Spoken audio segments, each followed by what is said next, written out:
वहाँ से अगर कोई भी ऑब्जेक्ट है अब उससे कुछ डिस्टेंस है क्या तो ट्रिग्नोमेट्री के बाद हम उसके साथ कहीं की गई स्टेप को निकाल सकते हैं। तो इसके लिए हमें कुछ बेसिक नॉलेज पता होना चाहिए, जैसे कि जो कॉस होता है वो आधार बट्टे कर्ण के बराबर होता है, जो साइन होता है वो लंब बट्टे कर्ण के बराबर होता है, जो कॉसेक होता है वो इसके कॉसेक होता है वो कर्ण खाली लंब के बराबर होता है, और जो टैन है वो लंब बट्टे आधार के बराबर होता है, और जो कॉस है वो आधार बट्टे लंब के बराबर होता है, और जो सेक है वो कर्ण बट्टे आधार के बराबर होता है। तो अगर ट्रिग्नोमेट्री समझनी है तो उसके लिए हमें इसमें जो एंगल के लिए हमें जो तीन मेन होता है साइन थीटा कॉस थीटा और टेन थीटा उनकी वैल्यू पता होती है। साइन 0 का मान होता है 0, साइन 30 का होता है 1/2, साइन 45 का होता है 1/2, साइन 60 का होता है √3/2 और साइन 90 का होता है 1। उसके बाद आता है कॉस थीटा, तो कॉस 0 का होता है 1, कॉस 30 का होता है √3/2, कॉस 45 का होता है 1/2, कॉस 60 का होता है 1/2 और कॉस 90 का होता है tan थीटा। tan 0 का होता है 0, tan 30 का होता है 1/√3 और tan 45 का होता है 1 और tan 60 का होता है 20 का होता है 35 सब तो ट्रिग्नोमेट्री के हिसाब से हम इस बिल्डिंग की हाइट भी इजीली निकाल सकते हैं। जैसे अगर इसके बीच का एंगल 30, इसके बीच का एंगल जो है वो 30 है और इनकी जो हाइट है इनकी जो डिस्टेंस है इन दोनों के बीच का वो लगभग 42 सेंटीमीटर है। तो मैं ट्रिग्नोमेट्री के इस्तेमाल से अभी ट्रिग्नोमेट्री के इस्तेमाल से इस बिल्डिंग की हाइट निकाल सकता हूँ। तो जो गिवन वैल्यूज है जो थीटा है हमें यहाँ पता है कि यहाँ पर जो थीटा है वो 30 डिग्री है और जो आधार है मतलब जो इसकी हाइट है वो लगभग 42 सेंटीमीटर है।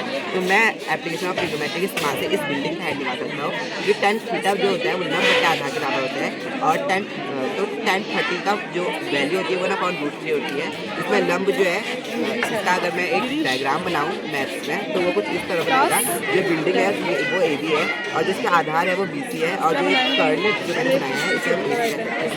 तो tan इसके बीच का अगर 30 है तो tan 30 = AB/BC।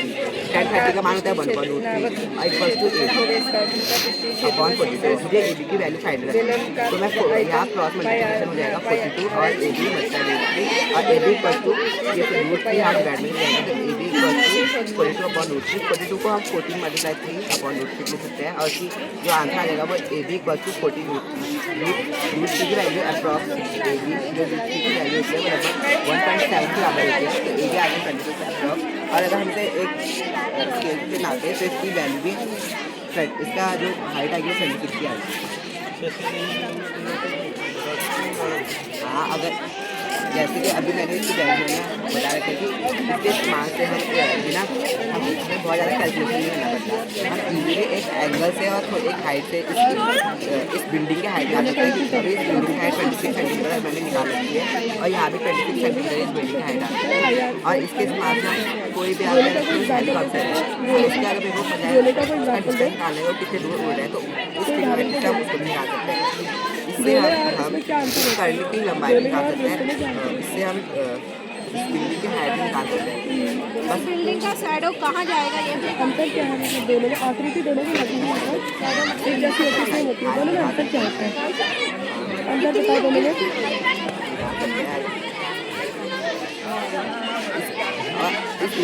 इससे हम अगर यहाँ पर ऐसा बोल रहे तो हम इसकी हाइट निकाल सकते हैं।